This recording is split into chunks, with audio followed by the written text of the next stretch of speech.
tal, chicos? Muy buenos días, cada uno de ustedes. Espero que se encuentren bien, cada uno.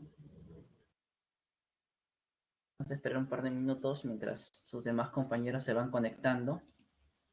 ¿Sí? ¿Qué tal, Nicolás? Omar, Renzo, buenos días, chicos. ¿Cómo les va? ¿Qué tal, Adrián? Buen día, buen día. Buen día, Gabriel, Sofía. Buenos días, chicos. Muy buenos días. Buen día, Jim. Buen día. Buen día, chicos. Espero que se encuentren cada uno de ustedes bien, ¿no? Siempre es importante mantenernos bien y todo lo demás. Chicos, mientras estamos, bueno, estoy dando tiempo que algunos de sus compañeros se puedan conectar. Ya les voy a... Hay una corrección para hacer el día de hoy, ya en una pregunta de reforzamiento. Ya en la pregunta 2 de reforzamiento. Aquí en la pantalla va a aparecer la corrección.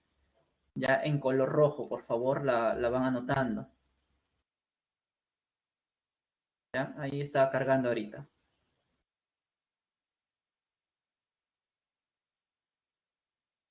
¿Listo? ¿La logran ver? Es lo que está en rojo. ¿Ya? En la pregunta 2 de los ejercicios que ustedes desarrollan en casa, son, la corrección es la alternativa C, debe decir, como ven allí, 1 y 2. Creo que en su material aún dice 1 y 3, así que hay que hacer esa corrección. Además, en los datos añadir que el número de masa del calcio es 40, ¿no? A igual 40. Esas son las dos correcciones que hay que hacer para este ejercicio, ¿no? Y siendo también las únicas correcciones para todo el material, para separata que tenemos el día de hoy. Bien, chicos, entonces, por favor me confirman si ya hicieron la corrección por el chat, por favor, para poder empezar. Ya está, listo. De todas maneras, al terminar la sesión, ya minutos antes de que acabe, voy a volverlo a colocar por si acaso algún estudiante no ha logrado ver o no lo ha logrado hacer con tiempo, ¿ya? Muy bien, a ver, vamos a ver.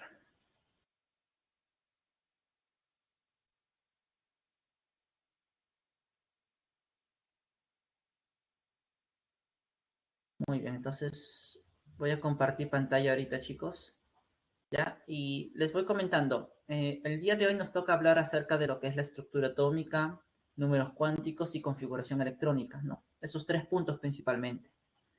Así que en ciertos momentos de la clase voy a pausarla, o sea, voy a detener en la explicación para poder resolver algunas preguntas con respecto a lo que he estado explicando. Si todo está bien o se logran resolver las preguntas, continuamos, ¿ya, chicos? Para no estar interrumpiendo la presentación a cada rato, ¿ya? Muy bien, entonces, por favor, me confirman si logran ver la presentación. ¿Se ve con claridad? Muy bien. Ahí Omar me dice que sí, igual que Renzi y Gabriel. Perfecto, chicos. Entonces vamos a empezar, ¿ya? Bien, el día de hoy, como les comentaba, nos toca hablar acerca de lo que es la estructura atómica. La clase anterior habíamos visto que la materia tiene ciertas propiedades, cierto comportamiento, ¿no?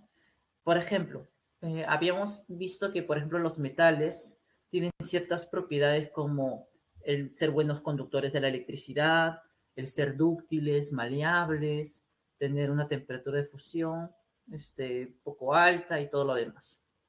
Pero la pregunta sería ¿por qué? ¿Qué es lo que le da esa explicación? ¿Qué nos explica a nosotros el por qué justamente este material tiene esas propiedades? ¿Por qué la madera no lo tiene, por ejemplo? Entonces, el secreto, o para entender mejor el porqué de las propiedades físicas y sobre todo las químicas de la materia, está en las partículas que la conforman. Y como ustedes seguramente ya conocen, toda la materia que nos rodea está formada por pequeñas partículas llamadas átomos. De allí la importancia del estudio del día de hoy. A ver, algunas características importantes. Este es un dibujo, una representación gráfica del átomo, y el átomo actual, tal como se concibe el día de hoy, es la partícula más pequeña, ¿no?, de la materia que conserva las propiedades de un elemento. Ahora, nuestro átomo actual está dividido en dos zonas muy importantes. Primera, la envoltura corteza, en la cual se va a encontrar una partícula moviéndose. En este caso son los electrones. Algunas indicaciones que hacer aquí. La envoltura electrónica, ¿ya? La envoltura electrónica representa aproximadamente el 99,9% del volumen del átomo. O sea, todo lo que el átomo es, el tamaño que puede tener un átomo, que ya es pequeño en sí, su volumen, casi el 99 o casi el 100%, pertenece solamente a la envoltura electrónica, o también llamada corteza electrónica. ¿Listo? Dentro de ella se encuentra el electrón, que es una partícula cargada negativamente. Ahora, esta envoltura, ¿qué es lo que envuelve? Pues envuelve otra zona del átomo llamada núcleo, que está representado con esas esferas de color o esos círculos de color azul y rojo. ¿Listo? El núcleo del átomo presenta el 99,99% de la masa del átomo. ¿Qué significa? Que toda la masa del átomo, casi toda, se concentra dentro del núcleo. Por eso se le dice que el núcleo es una zona de alta densidad. Ustedes recordarán que la densidad se saca dividiendo masa entre volumen. Si la densidad es muy grande, pero su volumen es muy pequeño, por eso sale una zona de alta densidad. En cambio, la envoltura es una zona de baja densidad, ¿no? Porque tiene un gran volumen, pero casi nada de masa. ¿Ya? De ahí vienen esos términos, por si acaso, que a veces se les suelen preguntar a los estudiantes. Ahora, ¿por qué nuestro núcleo tiene casi toda la masa del átomo? Porque en él se albergan las dos partículas que explican las propiedades químicas, bueno, las propiedades nucleares principalmente del átomo, ¿no? Y su identidad, que son el protón y el neutrón, que son dos partículas de gran masa. Claro, comparadas con las otras partículas que están dentro del núcleo. Recuerden que el núcleo del átomo hay más de 200 partículas, pero las fundamentales serían estas dos, el protón y el neutrón. Protón que tiene una carga positiva y el neutrón que no tiene carga simplemente, ¿no? Entonces, así es como nuestro átomo se estructura actualmente. Ahora, en este cuadro justamente nos muestra un poco la información sobre estas tres partículas fundamentales, ¿no? Siempre que les hablen de las partículas fundamentales del átomo, les están hablando de estas tres, del protón, del neutrón y del electrón, por si acaso, ¿ya? Primero, si ustedes observan, la carga que tiene el protón y el electrón es la misma. La única diferencia es el signo. Eso es muy importante tener en cuenta. La carga del protón y del electrón es la misma. El neutrón, como ya hemos dicho, no tiene carga. Por otro lado, si nosotros vemos las masas de estas tres partículas, podemos llegar a una conclusión. Que la partícula más pesada de estas tres es el neutrón. Luego sigue el protón. Y la partícula de menor masa de las tres es obviamente el electrón. Tal como ustedes pueden observar los valores allí, ¿no? No es tan importante recordar el valor, sino la relación entre ellas, entre esas partículas, ¿no? Entre esas masas. Por aquí ya hemos comentado que el protón y el electrón se encuentran, el protón y el neutrón, disculpen, se encuentran en el núcleo, mientras que el electrón está fuera de él, en la envoltura electrónica. Y por aquí un poquito sobre quiénes fueron los científicos que lo descubrieron. el señor Ernest Rutherford, ¿no? Físico de profesión, en 1919 descubre el protón. El neutrón, un par de años después, el físico estadounidense Chadwick descubre el neutrón. Y por supuesto, años atrás, en 1897, Sir Joseph Thomson descubre el electrón, de lo cual comentaremos un poquito más adelante también. ¿Ya? Entonces, estas son algunas características de nuestras partículas fundamentales.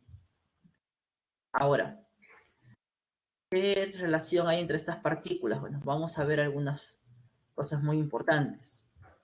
Primero, el número de masa. El número de masa nos hace referencia a un indicador de la masa del átomo. Pero como sabemos, la masa del átomo se encuentra concentrada en el núcleo. Y justamente se encuentra allí porque allí están las partículas más pesadas, que son el protón y el neutrón, ¿verdad? Es por eso que el número de masa se define como el total de la cantidad de protones y neutrones que tiene el núcleo. ¿Ya? Entonces, el número de masa, recuerden, es la cantidad de protones y neutrones que hay en total en el núcleo del átomo. Ahora, a este número de masa también se le suele conocer, por si acaso, como el número de nucleones, tal como ustedes observan allí, ¿no? Y justamente en este cuadro hay una relación muy importante, ¿no? El número de masa es igual al número de protones y al número de neutrones. El número de protones se suele representar también con una Z, como vamos a ver ahorita, y el número de neutrones con una N mayúscula. ¿Ya? Muy bien. Entonces, eso es importante recordar. Ahora, si ustedes se dan cuenta en la ecuación que aparece allí en el recuadro rosado, para poder hallar, por ejemplo, el número de masa, yo necesito conocer dos datos, la cantidad de protones y neutrones. Pero, por ejemplo, si yo quiero calcular la cantidad de neutrones, yo necesito conocer el número de masa y el número de protones. Entonces, con esta relación, nosotros podemos hallar cualquiera de las tres, ¿no? De las tres incógnitas de esa ecuación. Por ejemplo, si quisiera los neutrones, solo necesito al número de masa quitarle el número de protones, ¿no? Listo. Ahora, tal vez te estés preguntando, ya profesor, ya más o menos le estoy entendiendo, ¿no? El número de masa me indica la cantidad de protones y neutrones. Ya. Pero ¿cómo voy a saber en un problema cuántos protones y neutrones tiene? ¿Me lo van a decir de forma literal? Sí, esa es una opción, pero también te lo pueden dar por medio de una representación simbólica. Justamente esa representación simbólica de las partículas que están en el núcleo del átomo se le conoce como símbolo de núclido, notación de núclido o simplemente notación atómica. Entonces, aquí ustedes tienen la famosa notación atómica. Esta E representa el símbolo del elemento.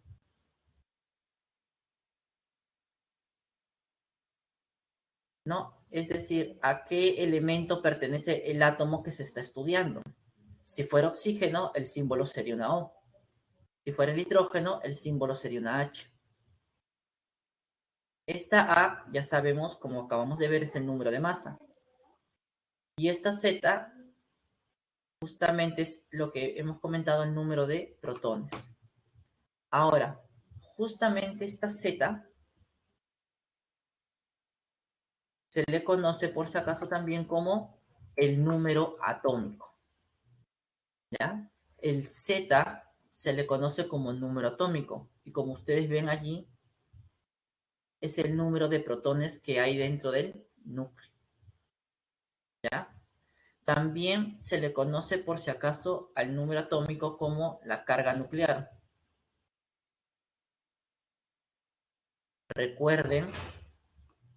Ustedes recuerden que el protón tiene carga positiva. Y como es la única partícula que tiene carga dentro del núcleo, por eso se le llama carga nuclear. porque le da también la carga positiva a todo el núcleo, ¿ya? Entonces, tenemos esto por aquí, ¿no? Entonces, el número atómico es igual al número de protones. Pero, ¿para qué más sirve este número atómico? Ahí podemos escribir, identifica a qué elemento pertenece nuestro átomo.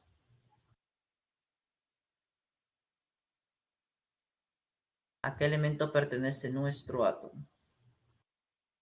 O el átomo que se está estudiando, mejor dicho, ¿no? Recuerden que el número atómico es como una huella digital que nos va a identificar ese átomo a qué elemento pertenece. Por ejemplo, si nosotros estamos estudiando un átomo que tiene un solo protón, sin temor a equivocarnos, el elemento al que pertenece este átomo es el hidrógeno. Si yo tengo un átomo que tiene, por ejemplo, 6 protones en su núcleo, el único elemento que tiene 6 protones en su núcleo es el carbono. Entonces, el átomo que estoy estudiando pertenece al elemento carbono, ¿no? Por eso les digo que este número de protones nos ayuda a identificar a qué elemento pertenece el átomo que se está estudiando. ¿Listo? Bueno, y una indicación muy importante de recordar, nos dice que en todo átomo neutro, también el número de protones indica la cantidad de electrones que tiene, tal como ustedes pueden observar allí. Entonces, cuando a nosotros nos hablen de un átomo neutro, ¿ya? Tenemos que tener en cuenta que se nos está dando que el número de protones y de electrones debe ser el mismo. Numéricamente son iguales, ¿ya? Profe, ¿y qué significa un átomo neutro? Bueno, un átomo neutro significa que el átomo no tiene una carga resultante. O sea, que todo el átomo en conjunto no tiene carga ni positiva ni negativa. Simplemente no tiene carga. Y para que eso se cumpla, pues justamente la cantidad de partículas positivas y negativas que están dentro del átomo tiene que ser la misma. Allí se deduce eso. Pero, profesor, ¿los átomos siempre van a ser neutros? Lastimosamente no. En ciertos procesos químicos, los átomos van a perder o ganar electrones. Entonces ahí ya se habla de un átomo cargado, ¿no? Y justamente esos átomos que presentan carga se les suele conocer como iones. Entonces, en un ion, que es un átomo cargado, el número de protones y de electrones es diferente. Eso hay que tenerlo en cuenta.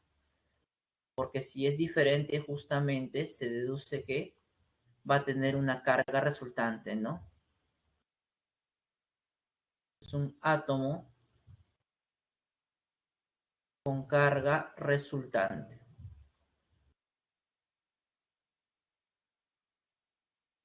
Entonces el ion es un átomo con carga resultante, donde la cantidad de protones y electrones es diferente. Ahora, ¿qué tipo de iones hay, profesor? Bueno, existen dos.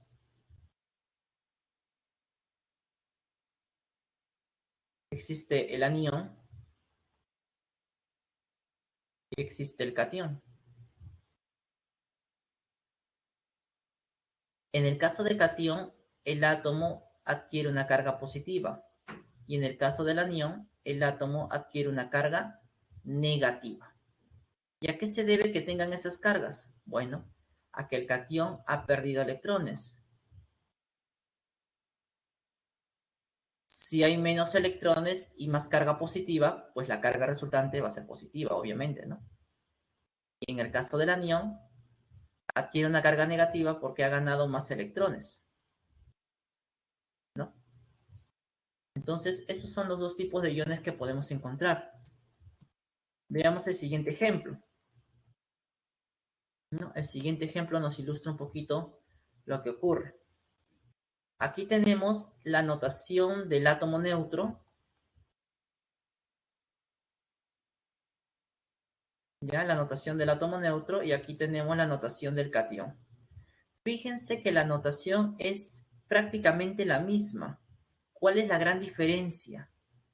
En el caso del catión hay una carga positiva que está en el lado superior derecho. En cambio, en el átomo neutro no hay nada. De esa manera, yo voy a diferenciar si la notación que me están dando es de un ion, en este caso de un catión, o de un átomo neutro. Y tal como pueden observar aquí, la cantidad de protones en ambos casos es la misma, al igual que la cantidad de neutrones. La única diferencia es la cantidad de electrones, ¿no?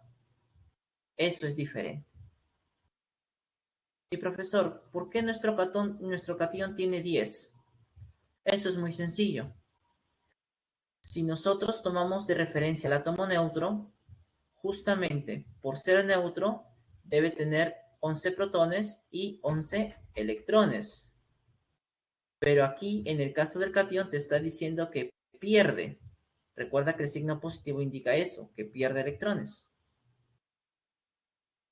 Entonces, si pierde un electrón, nos estaría quedando 10, ¿verdad?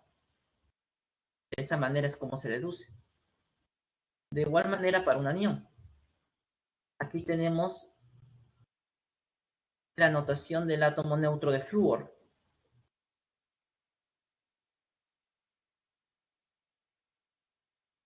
La diferencia es la carga. El anión tiene la carga negativa. El átomo neutro no tiene carga. La cantidad de protones es la misma, al igual que de neutrones, pero la gran diferencia es la cantidad de electrones. En el átomo neutro, el flúor, al tener 9 protones, también tiene 9 electrones. Pero en el caso del anión te está diciendo que está ganando 1. Oye, tiene 9 y gana 1, en total le van a quedar 10, ¿verdad? Entonces, de esa manera es como nosotros trabajamos con los iones para determinar su cantidad de electrones. ¿Ya? Simplemente vamos a sumarlo, quitarle, según la carga, ¿ya? La cantidad de electrones que tiene nuestro átomo neutro. Listo. Hasta aquí, no sé, ¿tuvieran alguna duda, estimados? ¿Todo está bien hasta el momento? ¿Vamos bien?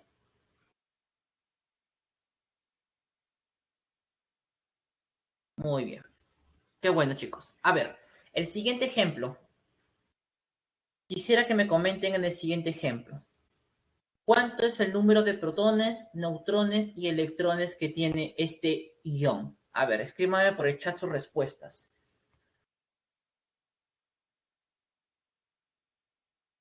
¿Cuánto sería? Ya, Sodi nos dice 27, 32, 24. Ya, por ahí Alessandro nos dice que tiene 27 protones. Catherine nos da la cantidad de protones y electrones. Muy bien, vamos a ver. ¿Será cierto? Vamos a comprobar sus respuestas, chicos, a ver qué tal está. ¿Ya? Muy bien. Primero, identifiquemos nuestro número de masa, que es 59. El número de protones, que es el número atómico, el Z, es 27. Entonces, como tiene 27 protones y un número de masa de 59, por una simple resta yo puedo hallar el número de neutrones. En este caso sería 32. Muy bien. ¿Y si quiero sacar la cantidad de electrones? Bueno, muy sencillo. Primero tomo de referencia al átomo neutro. El átomo neutro, si tiene 27 protones, entonces también tendrá 27 electrones. Pero, como tiene una carga positiva, significa que pierde. ¿Cuántos? Según el número. Pierde 3. Oye, tiene 27 y pierde 3. Te da 24 electrones. Entonces, esa sería la respuesta para este ejercicio, ¿no? Buen trabajo, chicos. Muy bien. Muy bien trabajado. ¿Ya? Avancemos un poquito más, entonces. Veamos a continuación lo que son los isótopos. Ya hemos visto qué partículas fundamentales hay dentro del átomo y qué tipos de átomo hay según su carga, ¿no? Los neutros y los iones. Ahora vamos a ver otro tipo de átomos, pero según una diferencia en la cantidad de neutrones que hay. Acá tenemos los famosos isótopos. Isótopos, por si acaso, son átomos del mismo elemento.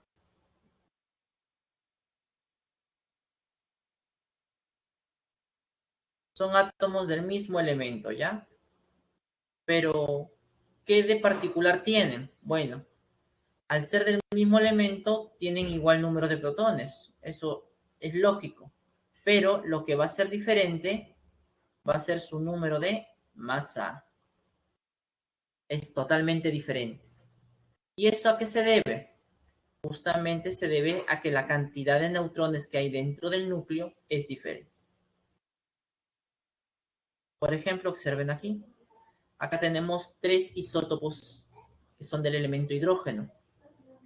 Si ustedes se dan cuenta, el número de protones en los 3 casos es el mismo, pero la cantidad de neutrones es la que va a ir variando. Por eso su número de masa cambia. Profesor, ¿y cómo vamos a representar a los isótopos? ¿Cómo los representan en los ejercicios? Pues obviamente con gráficos como los que están viendo, no. Se representa usando la notación del núcleo. Por ejemplo, como este es el hidrógeno, tiene un protón y su número de masa sería la suma, ¿no? Acá tengo entonces al hidrógeno. El siguiente sigue siendo hidrógeno, un protón, pero ahora el número de masa es 2. Y para el tercero la misma historia, ¿no? Estos 3 son isótopos. De esta manera, usando la notación de núcleo, se reconoce de forma más sencilla, porque se trata del mismo elemento y número 2 tienen la misma cantidad de protones, el mismo número atómico. Entonces, de esa manera es como se suelen representar. Pero también existe otra forma. ¿Cómo? Nombrando al elemento al que pertenece el átomo, seguido de su número de masa. Por ejemplo, este es el hidrógeno,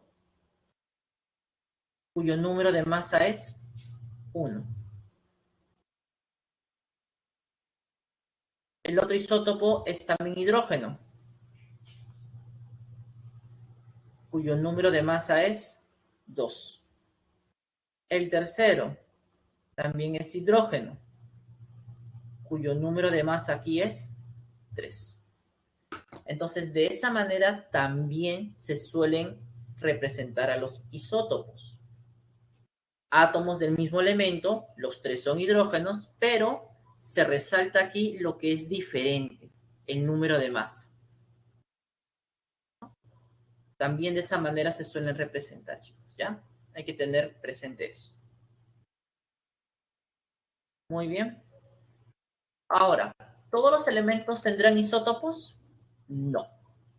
Algunos cuantos. El hidrógeno, el litio, el boro, el carbono, el oxígeno, todo un grupo más. Entonces, profesor, si a mí me pidieran sacar la masa de un átomo, ¿cómo la podría calcular? Si yo veo que acá hay 3 elementos, 3 átomos para un mismo elemento, ¿cómo puedo sacar esa masa? Pues eso se realiza a través de un cálculo. Para sacar la masa atómica relativa de un átomo, mis estimados, se utiliza la fórmula que aparece aquí. ¿Qué indica esta fórmula? Este signo significa la sumatoria. ¿Qué vamos a sumar? El producto de la masa isotópica por la abundancia del isótopo. Si el elemento tiene 2 isótopos, pues será 2 veces, o será sumar la masa del primer isótopo por su porcentaje de abundancia, más la masa del segundo isótopo por su porcentaje de abundancia. Y todo esto dividido entre 100. De esta manera es como se sacan las masas atómicas de los elementos en la tabla periódica. Ustedes buscan una tabla periódica y buscan las masas de los elementos. No todas son valores exactos, enteros. ¿Eso a qué se debe? Bueno, primero, a que a veces la masa isotópica no es un valor entero, como ustedes pueden darse cuenta. Y número 2, también se debe a que el porcentaje de abundancia también va a ir variando, ¿no? Con decimales y demás. Entonces, para este ejemplo, si se nos pide calcular la masa atómica del litio y ya el problema nos da este cuadro, ya este es dato del problema, entonces, ¿qué vamos a hacer? Simplemente vamos a utilizar nuestra fórmula para poder calcular esta masa isotópica o esta masa promedio, ¿no? Tal como ustedes ven allí. ¿Qué se está haciendo? Multiplicando la masa isotópica del primero por su porcentaje de abundancia. Luego se le suma a eso la masa, el producto de la masa por el porcentaje de abundancia del segundo. Y todo sobre 100, ¿no? Solo que aquí, ya bueno, el 100 lo han dividido a cada porcentaje nada más. De allí nos sale este valor. Que este es justamente la masa, ¿no? La masa atómica promedio.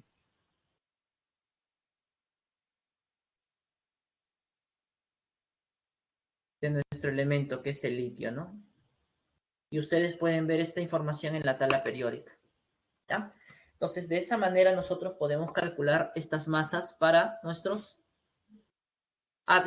elementos, siempre y cuando tengan isótopos, obviamente. Y como les vuelvo a repetir, si les piden a ustedes calcular la masa atómica, es porque les van a dar información de ello. ¿Ya? Que ustedes sepan cuánto es la masa isotópica o cuánto es el porcentaje de abundancia, no tendrían cómo saberlo, puesto que eso se mide a través de equipos en laboratorio. ¿Ya? Siempre va a ser información entonces. ¿Bien? Entonces, chicos, hasta este punto hemos revisado todo lo concerniente a lo que es el átomo actual. Cómo está estructurado, cuáles son las partículas fundamentales, cómo se representan y qué tipos de átomos hay. Incluso cómo calcular la masa de esos átomos. Pero todo este conocimiento que se tiene hasta la actualidad es producto de años de investigación, ¿no? De muchos años. Y obviamente del trabajo de diversos personajes a lo largo de la historia. Recuerden que el átomo, la historia del átomo empieza en la antigua Grecia, con Leucipo y Demócrito, que pensaban que todo lo que los forma, o sea, todo lo que pueden observar alrededor, está formado por partículas pequeñas e indivisibles llamadas átomos. Allí se acuña por primera vez el término átomo. Pero eso fue en la antigua Grecia. Mucho tiempo después, ya, el señor Dalton vuelve a retomar los postulados de estos antiguos pensadores griegos y en base a los experimentos que él pudo hacer, propone un nuevo modelo del átomo, que nos dice que el átomo es una partícula esférica, indivisible, indestructible, que está presente en toda la materia. Y hasta ese punto, ese conocimiento era muy bueno, ¿no? Ya se tenía algo más claro y validado científicamente. Pero el problema es que con el avance de la ciencia y la tecnología, ese modelo, esa teoría pasa porque aparece una nueva, la de nuestro amigo Joseph Thomson. Thomson descubre justamente el electrón, como ustedes pueden ver aquí. Y con eso, el modelo de nuestro amigo Dalton ya se deja de usar. Dalton decía que la partícula, que el átomo era indivisible e indestructible. Pues aquí, Thomson está diciendo que el átomo tiene partículas aún más pequeñas. Y obviamente que se puede dividir. Entonces, luego ya sigue otros aportes con el tiempo del señor Ernest Rutherford, que descubre el núcleo del átomo. Y por supuesto también se le atribuye el descubrimiento del protón. Entonces, ahora, desde esa esfera indestructible e indivisible que Dalton concibió, ahora fíjense, ya se tiene un núcleo y ya se tiene alrededor lo que vendría a ser la envoltura electrónica y los electrones girando, moviéndose alrededor de ella. ¿Ven cómo se va acercando el modelo a lo que nosotros conocemos actualmente? Bohr propone que esos electrones están moviendo en órbitas de energía, es decir, que el movimiento que los electrones presentan alrededor del núcleo ya se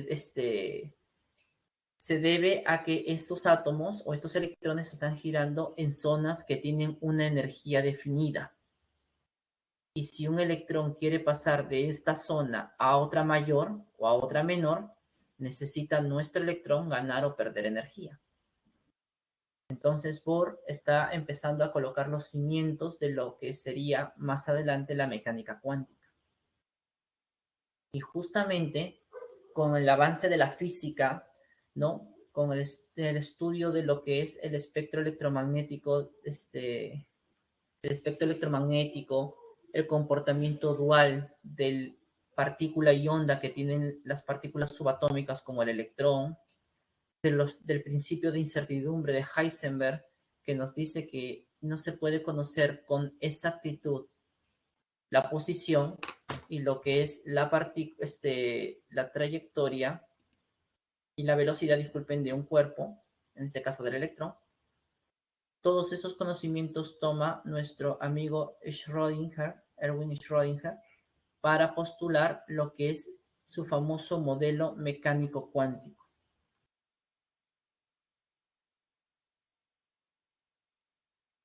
¿Y qué nos dice Erwin Schrödinger en este modelo mecánico cuántico?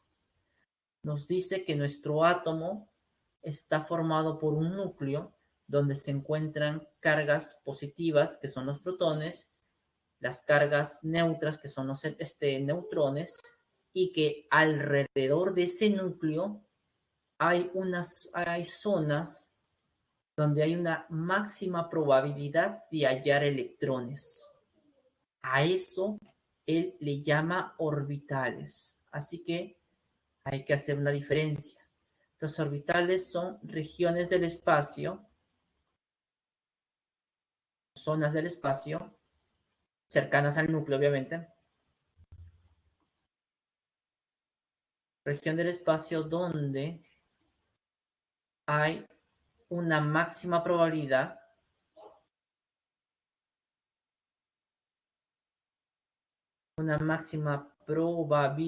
de hallar electrones, ¿no?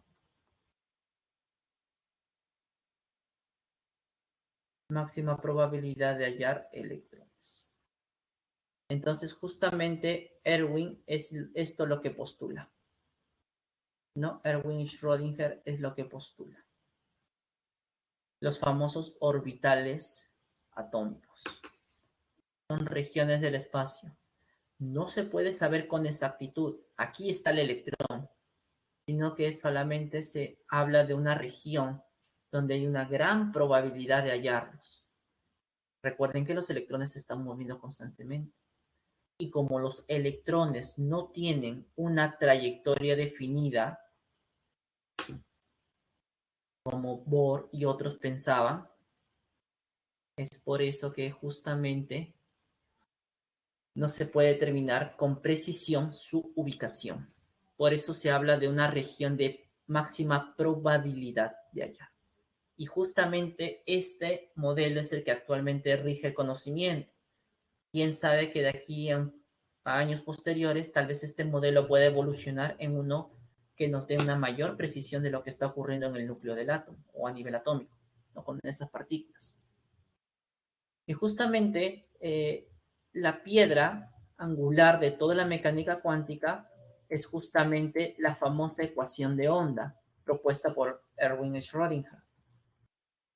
Una ecuación un poquito compleja, como pueden observar, pero como toda ecuación, ustedes saben que tiene variables. Estas variables, como saben también, tienen un conjunto solución, es decir, un conjunto de valores que pueden dar solución a dicha ecuación. Justamente esas variables, ¿no? Y los valores que pueden tomar dichas variables para dar solución a esta ecuación de onda es lo que se conoce como los famosos números cuánticos. Entonces, nosotros tomamos estos conocimientos que son netamente del campo de la física para poder explicar cómo es que los electrones se distribuyen, ¿no? Alrededor del núcleo. Entonces, a partir de aquí vamos a ver lo que son los números cuánticos y estos nos van a ayudar a comprender cómo se realiza la configuración electrónica. ¿Para qué es importante eso, profesor? Bueno, gracias a la configuración electrónica uno puede saber cómo los electrones están distribuidos y así puede uno saber cuál va a ser su comportamiento químico. ¿Por qué algunos elementos reaccionan muy bien con otros y otros no?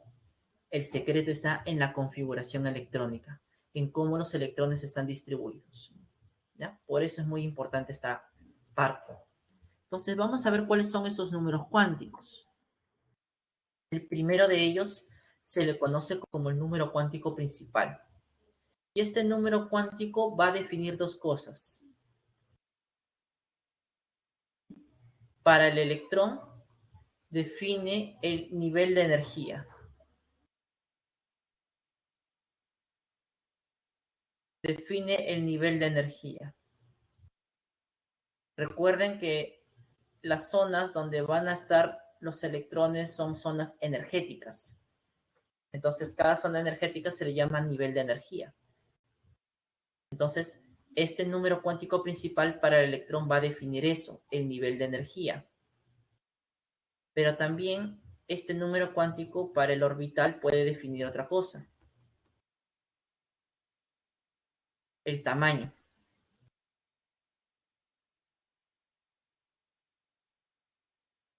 ¿Qué tan grande es esa región? Puede ser pequeña, puede ser grande. Entonces, el número cuántico principal para nuestro electrón va a definir lo que es el nivel de energía. ¿Cuál es el nivel de energía? Pero para el caso del orbital va a definir el tamaño de esa región del espacio. ¿Ya? Como este número cuántico es una de las variables, para que pueda resolver la ecuación de onda tiene que tomar algún conjunto de valores. Y los valores que puede tomar son precisamente todos los números naturales. Obviamente desde el 1 y se va hasta el infinito. No hay restricción alguna, solamente que sean números naturales. Ahora, a veces en los exámenes nos preguntan cuánto es la cantidad de electrones máxima que puedo hallar en un nivel de energía. Entonces, eso nosotros lo podemos hallar por medio de la siguiente fórmula. 2n al cuadrado, donde n obviamente es el número cuántico principal. Por ejemplo, en el primer nivel, ¿cuántos electrones podré hallar? Si uso la ecuación, pues obviamente voy a poder hallar solamente 2 electrones. En el nivel 2, ¿cuántos electrones podré hallar?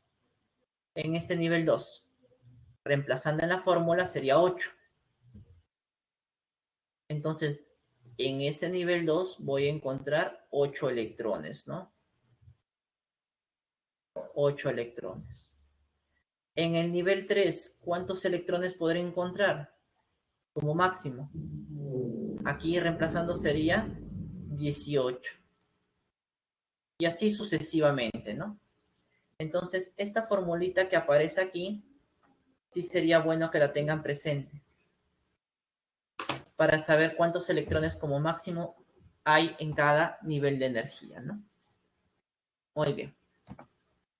El siguiente es el número cuántico secundario, llamado azimutal, representado por esta L minúscula, ¿no? Y al igual que el principal, este número cuántico va a definir dos cosas. Primero para el electrón y luego para el orbital.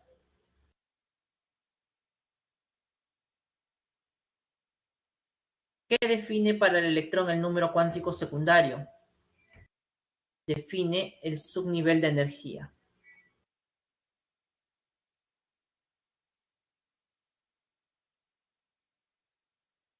Define el subnivel de energía. Pero ese mismo número cuántico para el orbital define otra cosa. La forma del orbital. ¿Qué forma tiene esa región? Hay formas esféricas, hay formas dilobulares, hay formas más complejas. Entonces, este número cuántico es lo que define. ¿Qué valores puede tomar? Bueno, el número cuántico secundario puede tomar valores que van desde el 0 hacia adelante, ¿no? O sea, todos los enteros positivos, incluyendo el 0. Pero esto tiene una restricción, ¿no? Puede tomar hasta un valor antes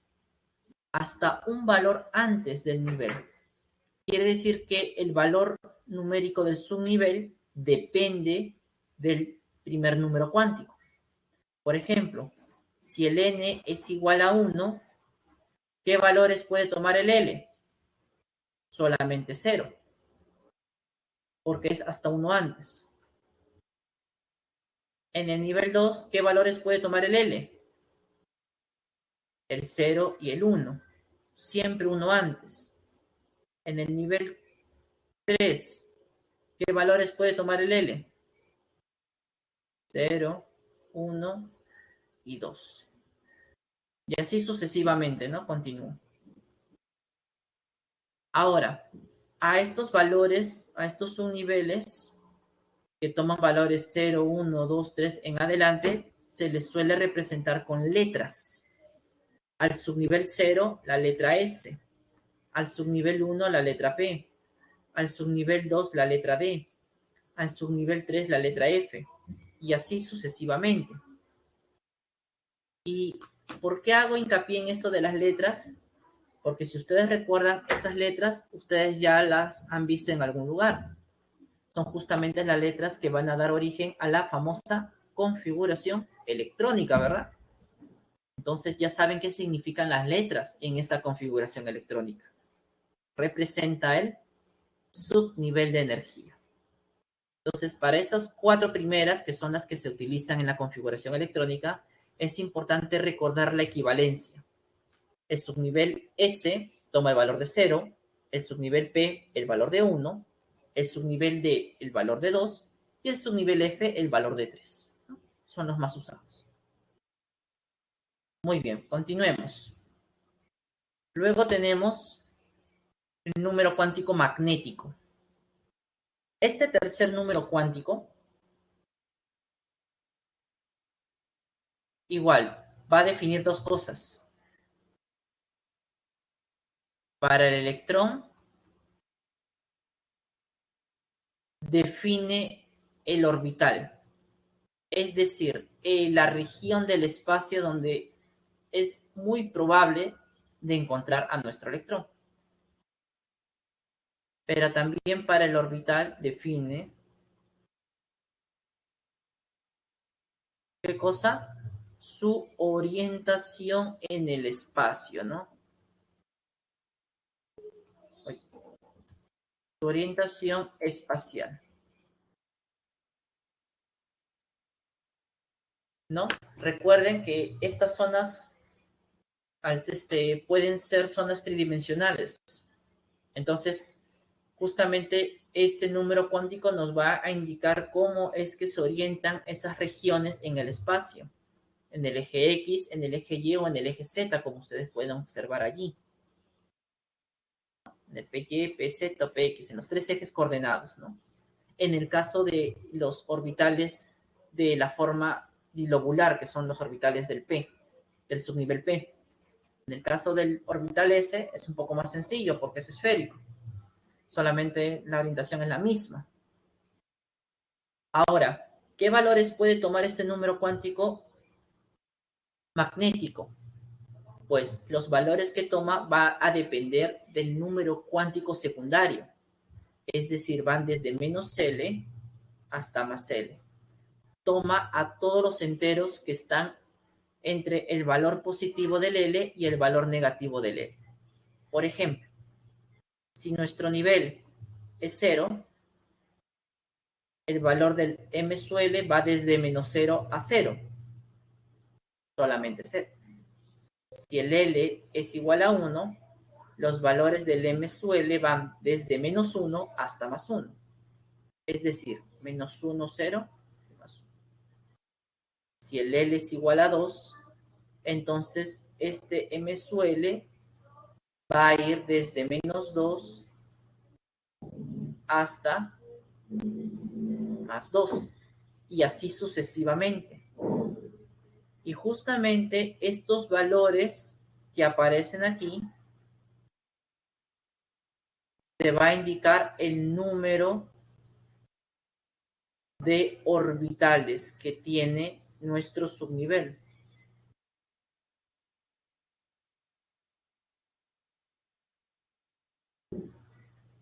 El número de orbitales por subnivel. El subnivel 0, que tiene la letra S, solamente tiene un orbital, que toma el valor de 0. El subnivel P tiene 3 orbitales, tal como estamos viendo en la figura, que toma 3 valores. El menos 1, la orientación en el eje Y, 0, que es la orientación en el eje Z, y más 1, que es la orientación en el eje X. 3 orbitales. El subnivel 2 o subnivel D tiene 5 orbitales y cada uno de ellos toma estos 5 valores, ¿no? Va tomando cada uno un valor. Y así sucesivamente se va construyendo. Y justamente todo ese resumen está aquí, en este cuadro, ¿no? En este cuadro que es muy importante que lo tomen en cuenta, ¿ya? Este cuadro es un resumen de los 3 números cuánticos que hemos visto hace un momento. Para un nivel igual a 4, los valores de L, como hemos visto, pueden ser 0, 1, 2 y 3. Pero estos valores 0, 1, 2 y 3 toman como representación una letra. S, P, D y F. Ahora, ¿cuántos orbitales voy a encontrar? Eso depende del número de valores que tenga el número cuántico M sub L.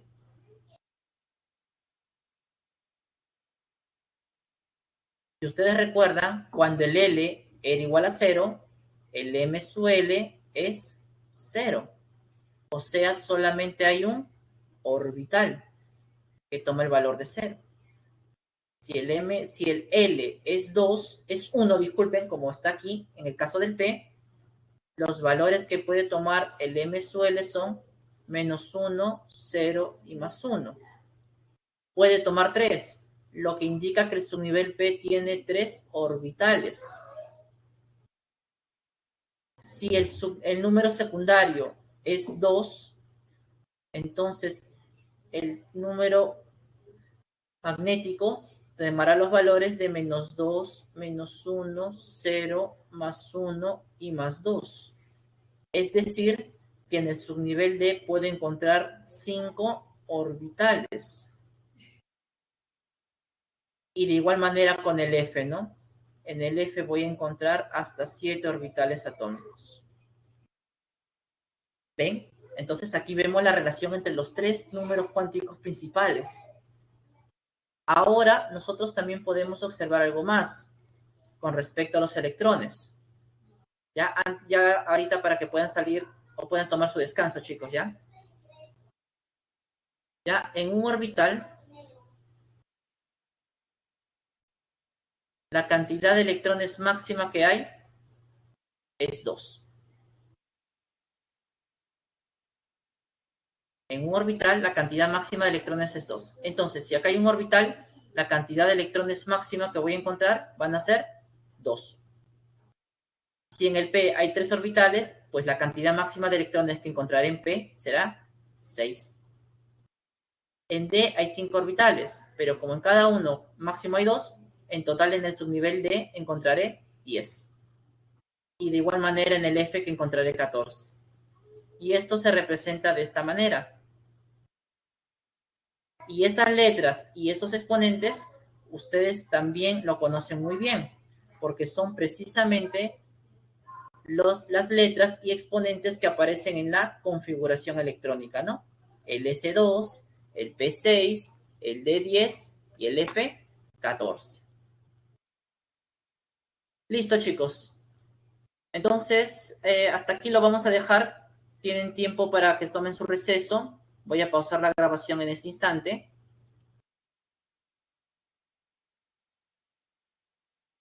Bien, chicos, después de un merecido descanso, continuamos con nuestra clase.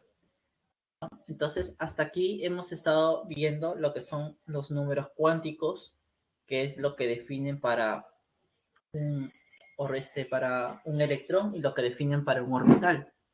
Hemos visto también cuáles son los posibles valores de los números cuánticos dependiendo las restricciones que tengan del número cuántico anterior, ¿no? Y por supuesto, también estamos viendo qué es lo que significa cada uno de esos valores.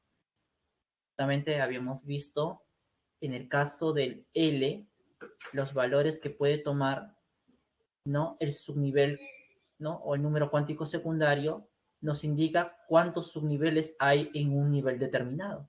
Por ejemplo, en el ejemplo que estamos viendo en el cuadro, para el nivel 4 hay 4 valores, ¿no? Que puede tomar el número cuántico L.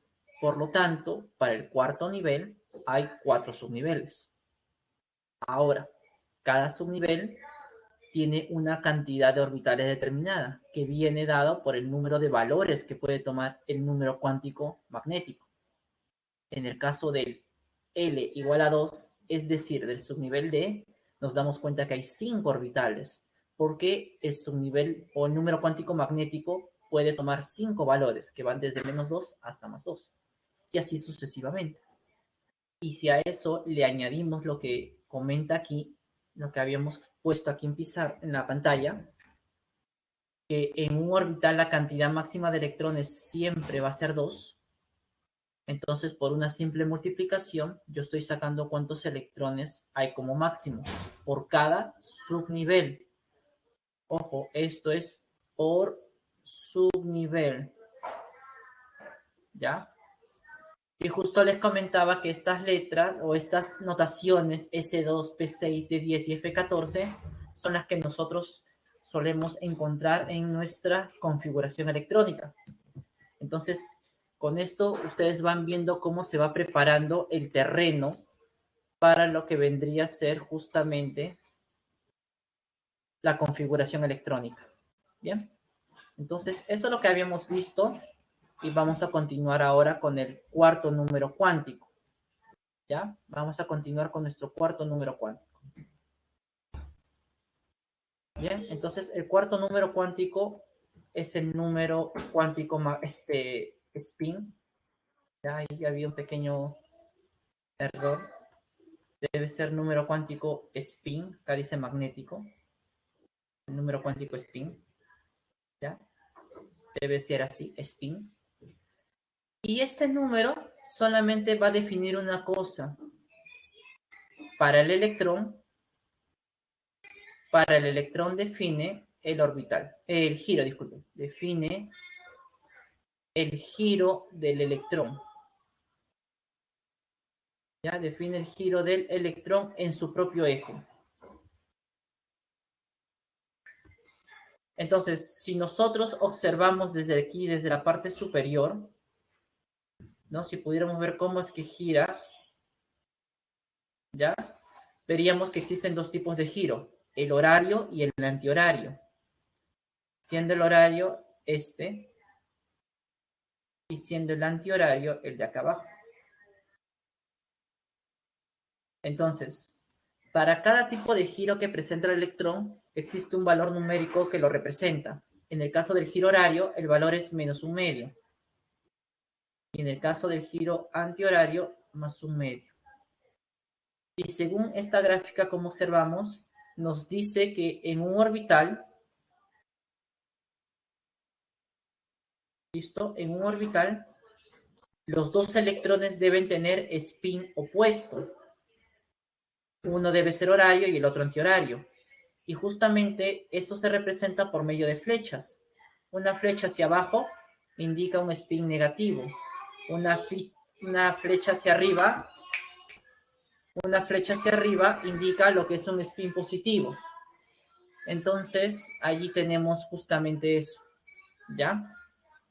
Entonces, los orbitales se pueden representar, como ustedes observan, de esta manera, por medio de rectángulos o líneas, en todo caso. Cuando yo observo un rectángulo de esta manera, significa que mi orbital está lleno, porque ya encuentro la máxima cantidad de electrones, que son 2. Si solamente hay un electrón en ese orbital, pues estará semilleno. Y si no hay nada, estará vacío. Pero también, a su vez, existen otros conceptos asociados. Cuando en un orbital hay 2 electrones juntos, se le dicen que los electrones están apareados. Electrones apareados. Cuando solamente hay uno, se dice que el electrón está desapareado. ¿Ya? Eso es importante tener en cuenta, porque a veces estos conceptos se nos suelen preguntar. ¿Ya? Entonces, veamos un ejemplo. Para este ejemplo, se nos pide los números cuánticos del último electrón del escándalo, del último electrón. Y ahí nos dan de dato la configuración electrónica.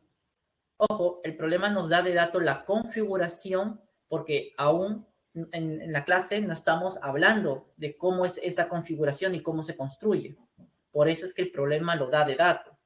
En los ejercicios que ya tenemos para desarrollar más adelante, nosotros vamos a tener que hallar esa configuración. Pero aquí nos da el problema de dato. Y yo les pregunto, a ver, por medio del chat me contestan, ¿en qué parte de toda esa configuración creen ustedes que se encuentra el último electrón? A ver, ustedes contéstenme. ¿Será en el 3D, en el 4S, en el 3P? ¿Dónde está el último electrón?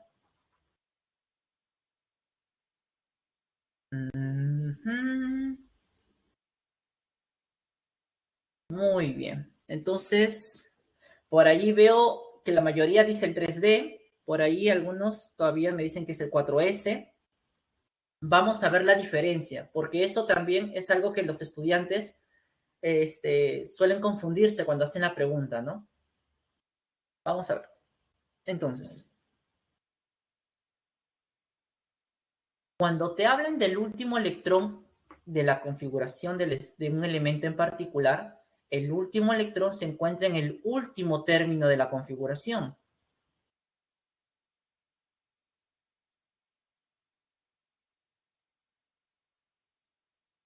Entonces la respuesta sería el 3D, porque ahí está el último electrón, a lo último de la configuración. Pero van a haber casos en los cuales puede ser el 4S. ¿Y cuándo? Cuando el problema nos hable sobre el electrón más externo, el electrón de mayor energía. Allí podremos hablar acerca de eso. El electrón de mayor nivel de energía, ¿no? Ahí podremos hablar del 4S. Pero por lo general a nosotros en los ejercicios se nos preguntan por los electrones del último electrón, los números cuánticos del último electrón. Y como son del último electrón, ¿no? Se supone que deben estar en el último de la configuración electrónica, ¿ya? Eso es muy importante que lo tengan en cuenta. Entonces, vamos a ver cuál es la solución, ¿no? ¿Cómo sería la solución? Entonces, ustedes allí están observando que la última parte de la configuración, el 4S y el 3D, lo he separado. Lo estoy representando en forma de orbitales. Como el S solamente tiene un orbital, por eso hay una sola línea. Como el D tiene 5 orbitales, por eso le coloco 5 líneas, y cada una con su valor respectivo. En el S te dice que hay 2 electrones, ya sabemos que deben estar con spin opuesto. En el D solo hay un electrón, aquí está. Entonces, este es el último electrón. Y, profesor, ¿cómo voy a sacar los números cuánticos? Para poder hacer eso, tú necesitas saber qué significan esta combinación de números y letras. El número que está delante de una letra representa el nivel de energía.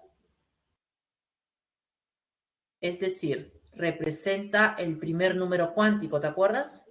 La N. La S, como habíamos visto, ¿qué representa? El subnivel de energía, ¿verdad? El subnivel de energía. La famosa L. ¿Qué representa el exponente? Los electrones que hay en el subnivel. Pero si yo quiero saber en qué orbital se encuentra, me conviene esta notación. Aquí vemos que está en el orbital -2, el M sub L. Y por la flecha hacia arriba yo puedo ver su giro positivo. Aquí entonces me están dando el número cuántico spin. Entonces, si nosotros sacamos esa información, ¿qué sería? Ese electrón está en el tercer nivel, porque está en el 3D, ¿verdad? Está en el subnivel D, que representa la letra 2, o que representa el número 2, disculpen, ¿no? Ahora, dentro del D hay 5 orbitales, se encuentra en el orbital -2, según lo que estoy viendo, ¿no? De ahí sale. Y como tiene un giro positivo, significa que su spin es positivo, más un medio. Entonces, de esa manera, chicos, es como se puede determinar los números cuánticos. Pero como ustedes se están dando cuenta, para poder hacer eso, yo necesito la configuración electrónica. Y ya tengo todas las herramientas necesarias para poder trabajar o abordar lo que es el tema de configuración electrónica, que es lo que vamos a ver ahorita. Bien. Entonces, para la configuración electrónica existen 3 reglas muy importantes. Recuerden que la configuración electrónica nos indica cómo están distribuidos los electrones alrededor del núcleo, ¿no? En qué niveles, en qué subniveles y en qué orbitales, como estamos viendo. El primer principio se llama el principio de exclusión de Pauli. ¿Qué nos dice? Que dos electrones no pueden tener los 4 números cuánticos idénticos para un mismo electrón, para un mismo átomo. ¿Ya? Entonces vamos a poner aquí eso, ¿no? 2 electrones no pueden tener los 4 números cuánticos idénticos para un mismo orbital, ¿no? Para un mismo átomo.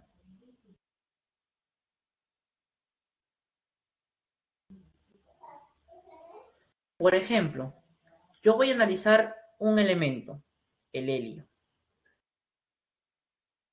Su configuración electrónica es 1s2. Este 1s2 se puede representar así. 1s, una flecha hacia arriba y una flecha hacia abajo. Si yo quiero sacar los números cuánticos de estos 2 electrones, para el primero, que tiene el spin positivo, su nivel es el 1, el subnivel es el 0, S0, recuerda, el orbital 0, el único orbital que tiene, el S, y el spin positivo. Siendo el mismo, el subnivel también, y el orbital también. Pero ¿cuál es la diferencia? El spin, ¿verdad? Entonces, el principio de exclusión de Pauli nos dice justamente que dos electrones no pueden tener los 4 números cuánticos idénticos para un mismo átomo. Es imposible, no debería darse. ¿Ya? Ahora, este principio lo puedo interpretar de otra manera. En un orbital, los dos electrones que se van a colocar deben tener espines opuestos, ¿no? Entonces podemos colocarlo aquí en un orbital. Los dos electrones se deben colocar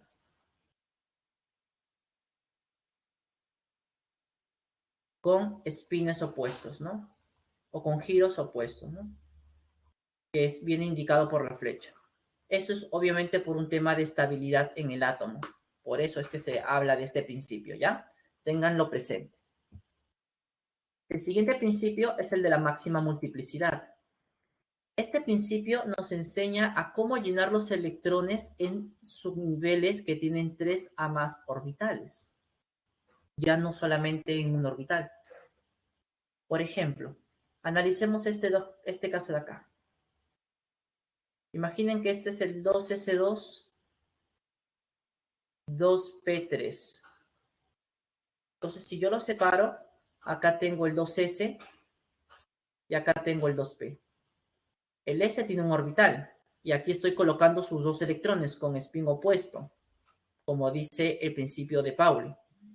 Ahora, estos otros 3 que están en el p, yo los puedo colocar así, como aparece aquí, o lo puedo colocar como aparece aquí abajo.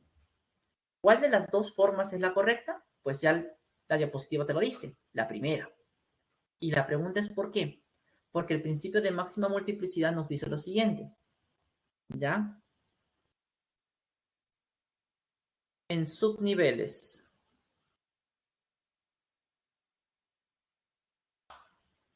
que tienen varios orbitales, ¿no? Como es el P, el D o el F, primero se debe semillenar cada orbital con spin positivo, por acuerdo, ¿no? Con spin positivo. Por eso la primera opción es la correcta, la segunda no, porque acá estoy colocando un spin negativo. Ahora, veamos el segundo ejemplo, el segundo caso. ¿Qué pasa si yo tengo esta configuración y quiero distribuir los 4 electrones ahora en el P? ¿Esta forma es correcta? ¿Esta también? Profesor, pero aquí hay 4 electrones. ¿Qué debo hacer? ¿Cuál es la correcta? Pues obviamente la primera, la que está marcada con el check verde. ¿Por qué? ¿Por qué, profesor? Si cada una de ellas primero se ha colocado un spin positivo, como dice aquí. Ah, pero acá viene el error. ¿Ya? Si hay más electrones por distribuir,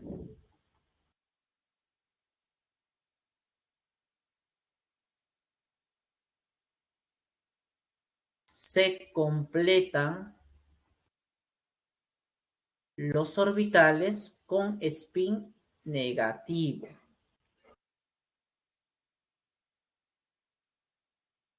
Con spin negativo, ¿ves?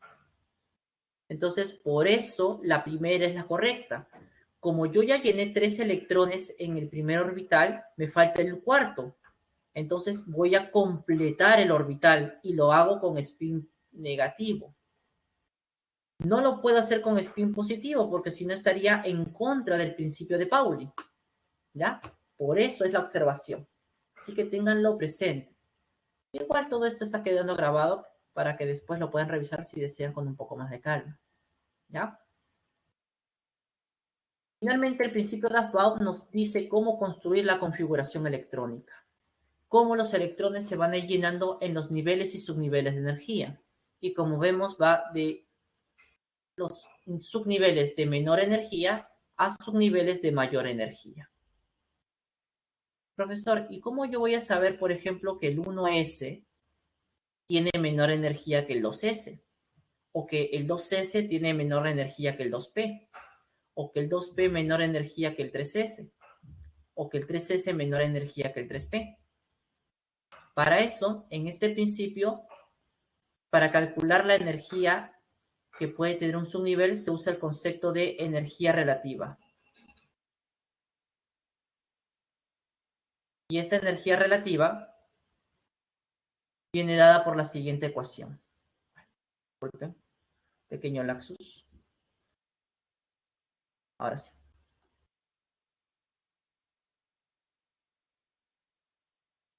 El número cuántico principal, o sea, el nivel, más el valor del secundario, subnivel. Por ejemplo, veamos por qué la configuración electrónica primero empieza con el 1S, luego con el 2S, luego con el 2P, luego con el 3S y luego con el 3P.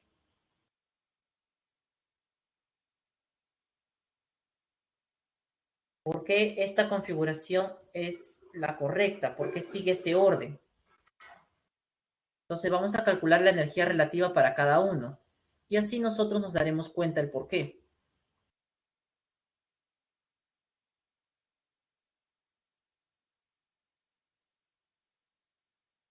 En el S, tú sabes que toma el valor de 0. Entonces la energía relativa sería 1 más 0. 1. Para el siguiente, el S toma el valor de 0. 2 más 0 es 2. El P toma el valor de 1. 2 más 1 es 3. El S es 0. 3 más 0 es 3. El P vale 1. 3 más 1, 4. Entonces, si tú te das cuenta, los electrones se van colocando de menor a mayor energía relativa. Eso es lo que nos dice el principio. Y justamente esta regla memotécnica, que se conoce con el nombre de la regla de Sarrus, ¿no?, es la que nos da justamente la forma o la secuencia de cómo debe ir la configuración electrónica. Ahora, por acá tú puedes observar que el 2P y el 3S tienen el mismo valor de energía. Profesor, en este caso, ¿por qué el 2P se puso primero? Muy sencillo, porque cuando dos subniveles tienen la misma energía relativa, el que tenga menor valor de nivel será el de menor energía, ¿no? Solo en esos casos de que haya un empate en la energía relativa. Entonces, a partir de esto, mis estimados jóvenes, se construye la configuración electrónica que ustedes conocen muy bien. El 1S2, el 2S2, el 2P6, el 3S2, el 3P6, el 4S2, el 3D10, el 4P6, el 5S2, el 4D10, el 5P6, el 6S2, el 4F14, el 5D10, el 6P6 y así continúa hasta el 7, ¿verdad? Porque es bastante. ¿Ya? Eso es importante tener en cuenta. Bien, chicos, entonces ya con esto podemos ir abordando ciertos ejercicios. Por ejemplo, aquí. Se nos pide que para nuestro fósforo hagamos la configuración electrónica y que a partir de ello determinemos cuántos niveles llenos hay, subniveles llenos hay, cuántos orbitales incompletos hay y cuántos electrones desapareados hay. Esta es una pregunta tipo examen. Como ya sabemos ahora hacer la configuración, ya no nos dan de dato. Ahora, este átomo tiene 15 protones, pero como el átomo no nos dice nada, se supone que es neutro. Y al tener 15 protones, se supone que debe tener 15 electrones. Hacemos la configuración para estos 15 electrones.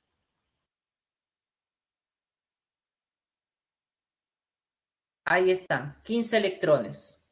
Puedes sumar todos los exponentes y vas a darte cuenta que suman 15. Ahora, a partir de aquí vamos a sacar lo que nos piden. Primero, ¿cuántos niveles llenos hay? Bueno, Para sacar la cantidad de niveles llenos, yo uso la formulita que les enseñé, ¿verdad? La cantidad de electrones máxima es igual a 2n al cuadrado, ¿verdad? Con eso yo puedo saber si hay cuántos electrones están llenos, cuántos niveles están llenos o no. Para el nivel 1, la cantidad máxima de electrones debe ser 2. Para el nivel 1, que es solamente esto, la cantidad de electrones máxima es efectivamente 2. Entonces el primer nivel está lleno. El segundo nivel, si reemplazo en la fórmula, sería 8. Para nuestro segundo nivel, ¿cuántos electrones hay solamente en el nivel 2? 8, efectivamente, correcto, está lleno. Para el tercer nivel, si uso la fórmula, deben haber 18. Pero la pregunta es, ¿cuántos electrones hay en este tercer nivel? Si nos damos cuenta, solamente hay 5. Por lo tanto, el nivel 3 no está lleno. Solamente el 1 y el 2. Por lo tanto, el número de niveles llenos debe ser efectivamente 2. ¿Se dan cuenta? Así de sencillo. En la B, para ver el número de subniveles llenos. Para ver el número de subniveles llenos, ¿qué voy a hacer? Recuerda que los subniveles vienen representados por las letras. Y para que el subnivel esté lleno, en el S deben haber 2, en el P deben haber 6, en el D deben haber 10 y en el F deben haber 14 electrones. Veamos. Este S tiene sus 2 electrones, entonces acá va un subnivel lleno. Este S2 de aquí, del 2S, también está lleno. Del 2P, este P6 también está lleno. En el 3S2 también está lleno. Acá veo que hay un P3. ¿Este P3 está lleno? Pues obviamente no lo está. No lo está. P3. Deberían haber 6. ¿Cuántos subniveles llenos encuentro entonces? Solamente 4. La C. ¿Cuántos orbitales incompletos hay? Muy bien. ¿Dónde voy a buscar los orbitales incompletos? Es decir, orbitales semillenos. Pues los orbitales semillenos los voy a buscar donde están los subniveles que no están llenos. En este caso, en el 3P, aquí deben estar los orbitales semillenos. Tú sabes que el P tiene 3 orbitales. Y aquí, según la regla de Hunt, deberían colocarse los 3 electrones así, semillenando cada uno con spin positivo. Aquí claramente podemos observar cuántos orbitales semillenos hay. 3. Después nos preguntan cuántos electrones desapareados hay. Recuerda que los electrones desapareados son aquellos electrones que están solos en el orbital. Y vemos que efectivamente hay también 3 electrones solos en el orbital. Entonces solamente hay 3 electrones desapareados. ¿Listo, chicos? Entonces, de esa manera es como nosotros realizamos la configuración electrónica y cómo a partir de ella podemos sacar información sobre cuántos niveles llenos, subniveles llenos, orbitales semillenos y electrones desapareados tiene. ¿Bien? Ya casi para terminar con estas 2 últimas láminas, la configuración electrónica y las reglas que hemos visto para construirla pueden presentar excepciones. Existen muchas excepciones en este punto de la configuración. La PRE nos indica que al menos deben conocer ustedes 2 de ellas. ¿Cuál? La configuración electrónica que acaba en D4 o la configuración electrónica que acaba en D9. Estas 2 formas son inestables. Además que cuando se cerciora en el átomo a través de las mediciones experimentales si realmente se cumple esta configuración, no es así. Realmente la configuración que presentan los átomos que acaban en D4 o en D9 es esta. Es D5 o sería D10. Esta configuración es la más estable. Entonces hay que tener mucho cuidado al momento de hacer la configuración de nuestros átomos. Porque si nosotros vemos que acaba en D4 y en D9, un electrón del S pasa a semillenar el subnivel D o pasa a llenarlo completamente. Por eso es que aquí estas dos son excepciones a la regla de Aufbau, porque se supone que dos electrones primero se llenan en el subnivel de menor energía y luego se llena el otro. Pero por un tema de inestabilidad que les estoy explicando, es que la configuración real sería en ambos casos esta, para el cromo y para el cobre. ¿Listo? Recuerden que estas secciones solo se utilizan o solo se cumplen en átomos neutros. Si ustedes tienen un ion, el ion puede acabar en D4 o el ion puede acabar en D9. Allí no hay ningún problema, por si acaso. ¿Ya? Ahí no hay problemas. ¿Ya? Y ya que estamos hablando de los iones, profesor, ¿y cómo realiza la configuración electrónica de un ion? Ah, muy bueno. ¿Qué es lo primero que debo hacer para hacer la configuración electrónica de un ion? Primero, tengo que hacer la configuración electrónica del neutro.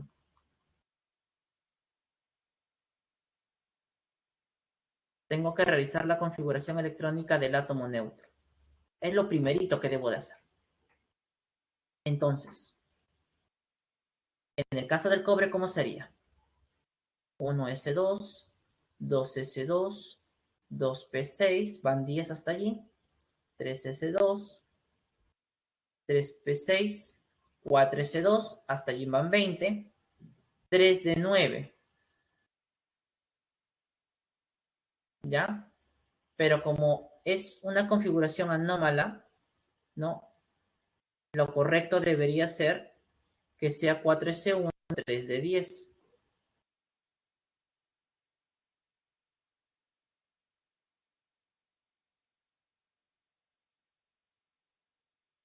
Esta es la configuración del átomo neutro de cobre. Ahora, ¿cómo sería la configuración del ion cuando le vamos a quitar un electrón? Aquí el segundo paso nos dice qué hacer. Se añade, en el caso de que sea anión, o quita, en el caso que sea un catión, electrones empezando por el nivel de mayor energía.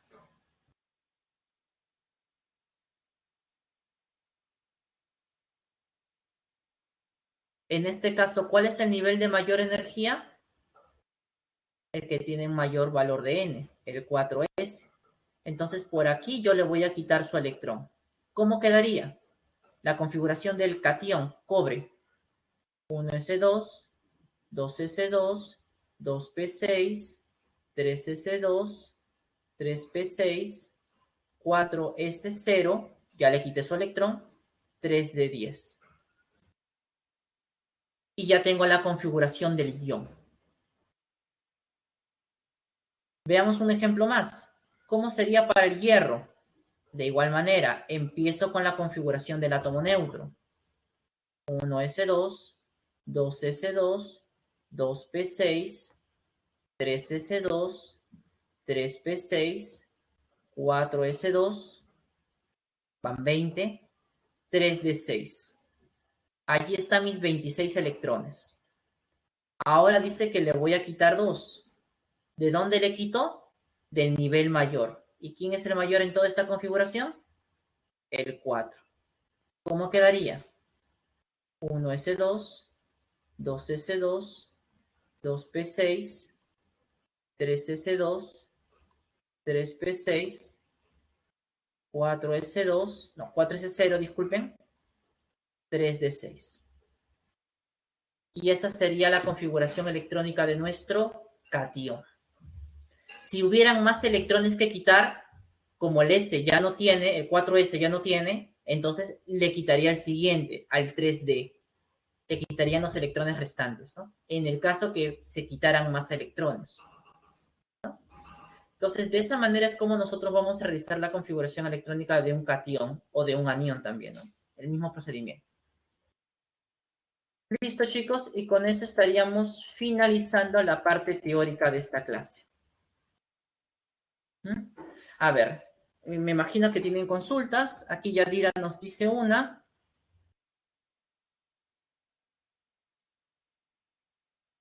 A ver, vamos a ver. Nos dice que en la pregunta 3 de los ejercicios propuestos, me imagino que son los de la casa, ¿no?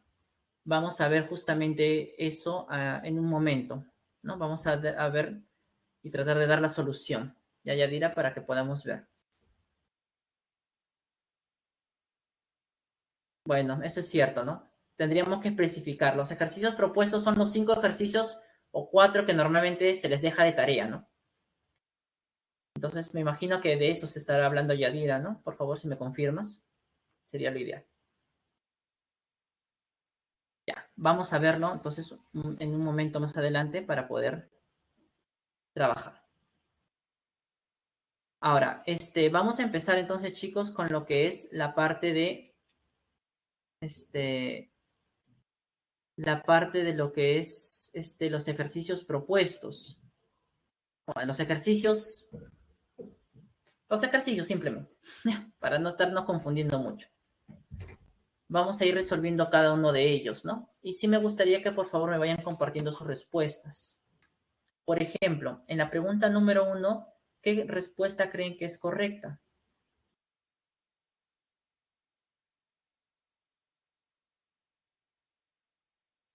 Yadira me dice que sería, a ver, no, me están diciendo que es la C, la mayoría, ¿no? Muy bien. Excelente, chicos. Muy buena su interpretación.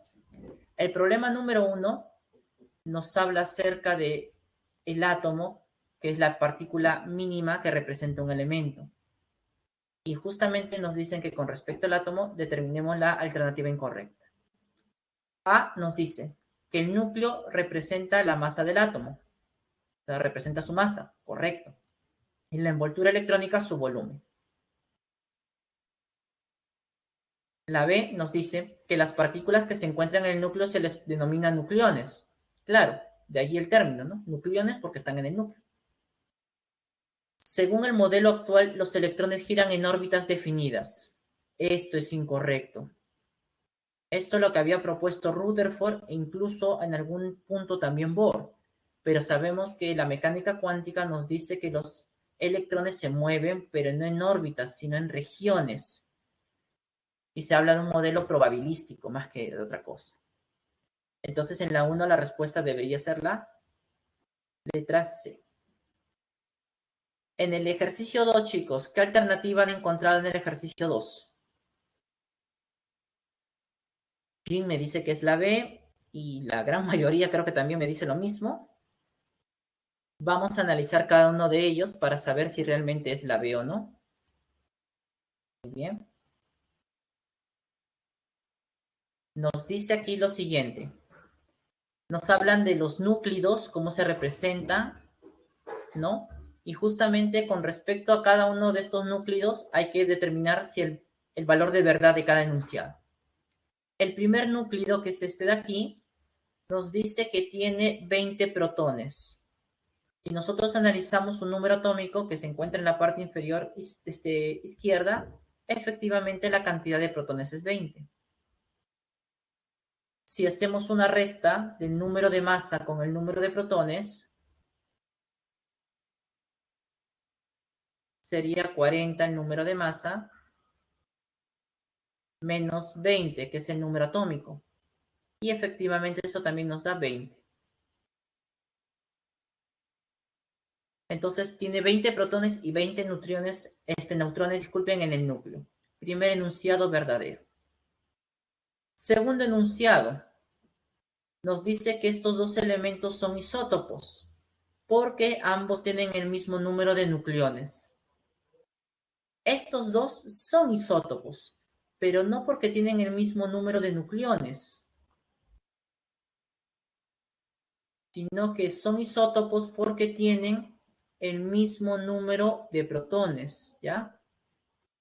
Mismo número de protones. Por eso son isótopos. Segundo enunciado entonces sería falso. El tercero nos dice que este catión tiene 26 protones. Correcto. 30 neutrones. Correcto. La resta. 56 menos 26 nos da 30.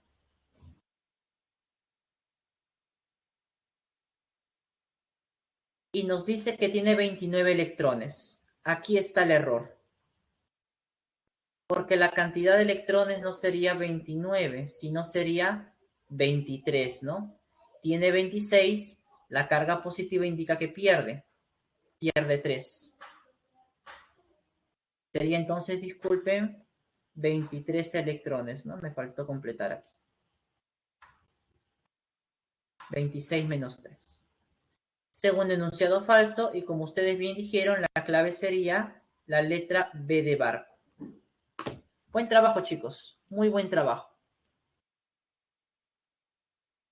En la pregunta 3, ¿qué alternativa creen que es la correcta en la 3? Muy bien, la mayoría nos dice que es la C, casita, cremita. Muy bien, vamos a ver. Nos piden o nos hablan de la masa atómica relativa del átomo y nos piden aquí que para dos isótopos de un elemento nos dan su número de masa y su porcentaje de abundancia de cada uno. Calculemos la masa atómica relativa de este elemento. Muy bien, entonces ya sabemos que es la masa del primero por su porcentaje de abundancia más la masa del segundo isótopo por su porcentaje de abundancia. Y todo esto dividido sobre 100, ¿verdad? Tal como decía la fórmula. Haciendo el cálculo matemático, eso nos queda aproximadamente 24,04. Clave en la pregunta 3, la C de casa. Buen trabajo, chicos. En la 4, ¿cuál sería su clave? ¿Cuál combinación no es correcta?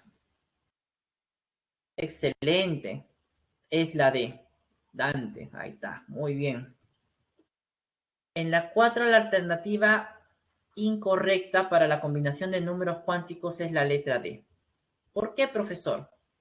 Porque hemos dicho que el número cuántico principal limita los valores del número cuántico secundario. Si el n es igual a 2, los valores que puede tomar el L son 0 y 1. Entonces, este número 2 no estaría correcto. Por lo tanto, esa es la combinación de números cuánticos incorrecta, ¿no? Básicamente por eso. Buen trabajo, chicos. En la 5, ¿cuál creen que es la clave? En la 5 me dicen que es la B. Vamos a ver. No, bebecita. A ver, vamos a ver la 5. Aquí nos hablan de los números cuánticos, ¿no? Del nivel y subnivel. Y me dicen que para el nivel 4, el N4, determine la cantidad de subniveles, o sea, los valores que puede tomar L. Como es 4, sabemos que empieza desde el 0 y toma todos los naturales, pero siempre uno antes. Todos estos son los valores. Y como ustedes ven aquí, hay 4 valores. Por lo tanto, hay 4 subniveles. Entonces, en el cuarto nivel encuentro 4 subniveles de energía. Ya está. Para el nivel 3, Te dicen que determine cuántos orbitales hay. Muy bien. Para el nivel 3, los valores de L que pueden tomar 0, 1 y 2. Los orbitales o el número de orbitales viene dado por el número cuántico magnético.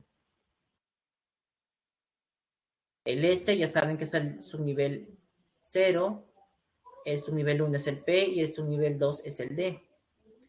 En el subnivel 0 o S solamente hay un orbital. En el subnivel P hay 3 orbitales, como ya hemos visto. Y en el D habrían 5. ¿Cuántos orbitales hay entonces en total? 9 orbitales, ¿verdad? 9 orbitales. Entonces la respuesta sería 4 y 9. La clave, como bien dijeron en la 5, sería barco. Muy bien, chicos. En la pregunta 6, elevarlo al cuadrado, no, multiplicarlo por 2 sería tal vez. O al cuadrado. Al cuadrado hay que tener cuidado. El cuadrado no sería tan rápido porque si no, imagínate, 4 al cuadrado te daría 16. Pero también es una forma, ¿no? De sacarlo en global. Sigue. En la C me dicen que es la alternativa a la C. Exacto. Así es, Omar. Muy bien. Es como hallar el número de electrones, pero sin el 2. Efectivamente.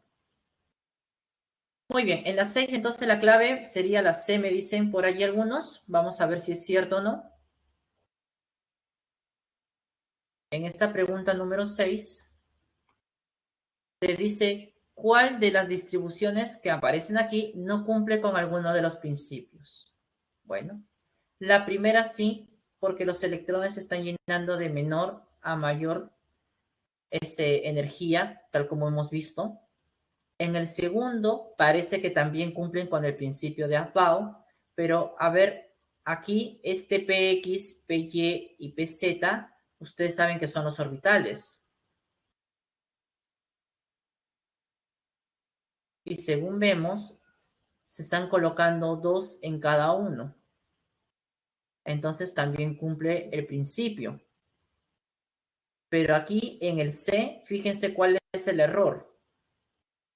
Este 3p también están los 3 electrones, pero fíjense, acá yo estoy colocando 2, aquí solamente 1, y en el tercero no coloco nada.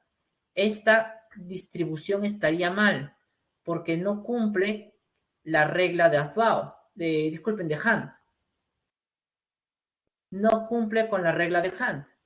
Recuerda que Hunt decía que primero hay que semillenar todos los orbitales que se puedan. Y si aún quedan más electrones, recién los completamos.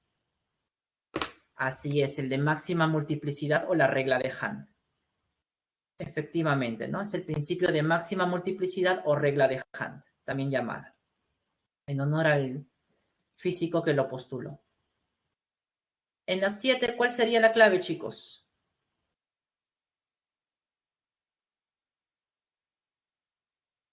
En la 7 sería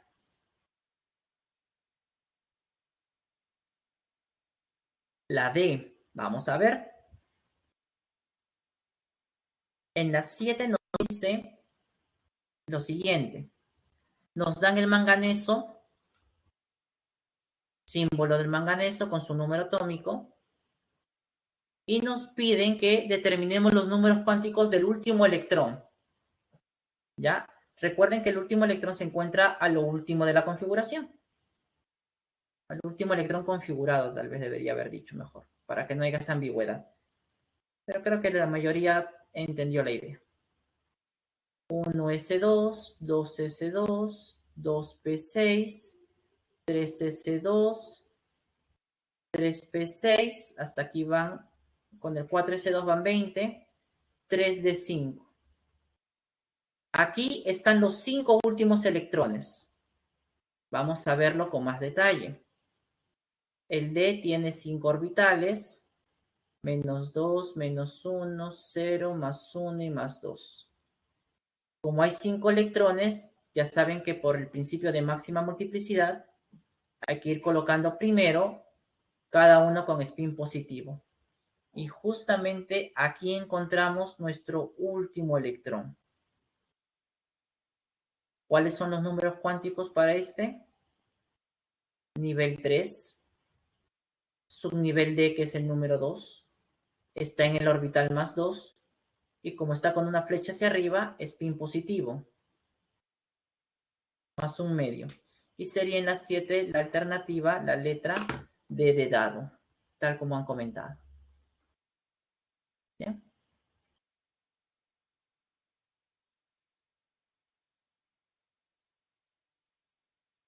Sí, piden el último electrón, se supone que de la configuración electrónica, por eso agarramos el último.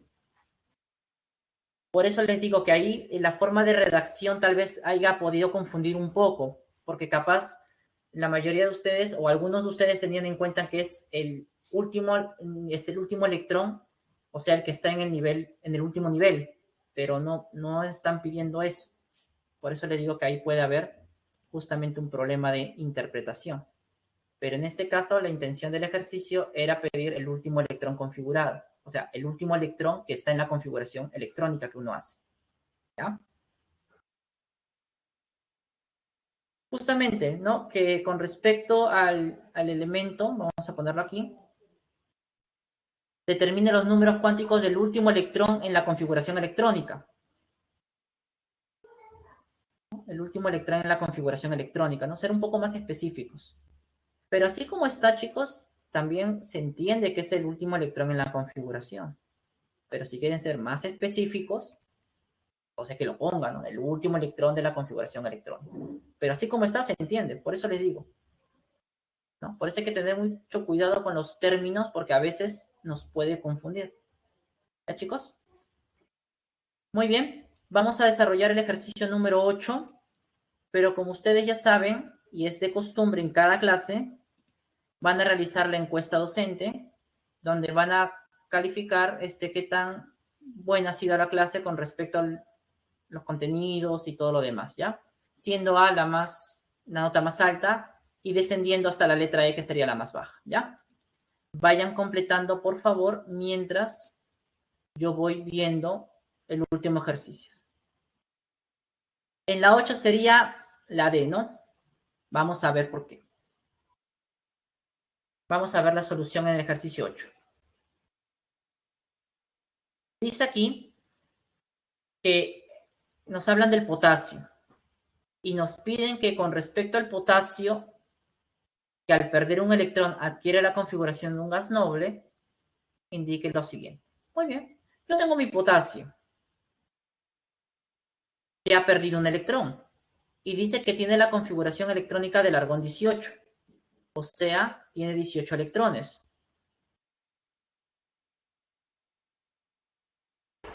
Uno S2, 2 S2, 2 P6, 3 S2, 3 P6. Acá están los 18. Este es nuestro ion. Nos piden marcar la alternativa incorrecta. A. El átomo neutro presenta 19 electrones. Si este es nuestro ion, al reponerle un electrón para que sea el átomo neutro, su configuración electrónica quedaría así.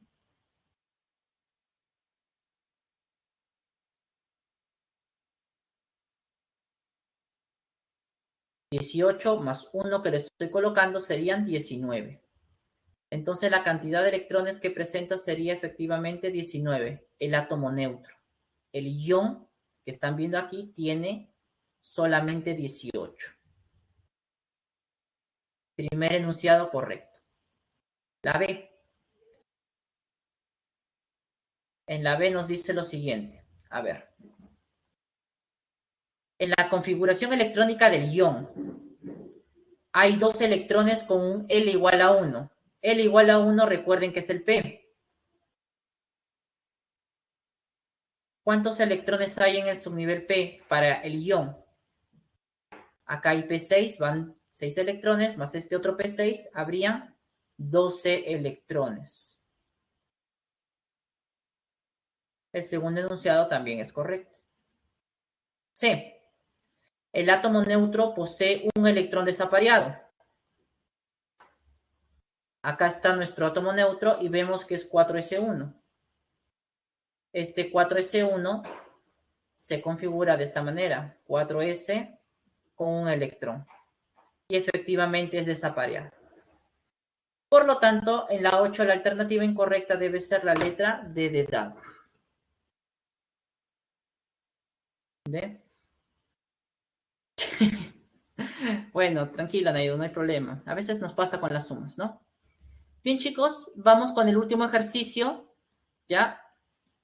El 9, ¿cuál es la clave en la 9? Ya casi para finalizar la clase también.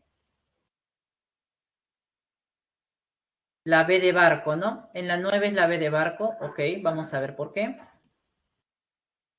Con respecto al cromo 24, ¿no? Dice que su átomo neutro presenta 2 electrones en el último subnivel, en su último nivel. A ver. Vamos a ver, como te piden del átomo neutro, primero hago la del átomo neutro. 1s2, 2s2, 2p6, 3s2, 3p6, hasta ahí van 18, 4s1, 3d5. ¿Ya? Entonces vamos a ver justamente eso. Vemos que el átomo neutro presenta 2 electrones en su último nivel. El último nivel es el mayor, recuerden. ¿Y cuántos electrones vemos en el último nivel? Solamente vemos uno. Primer enunciado, falso. El segundo presenta 3 electrones con L igual a 2. Acá nos hablan con respecto al ion. Para el ion sería, si le quitamos eso, sería 1s2, 2s2, 2p6, 3s2, 3p6. Le quitamos 2 electrones, los 3 electrones, empezando por el S, que es el mayor.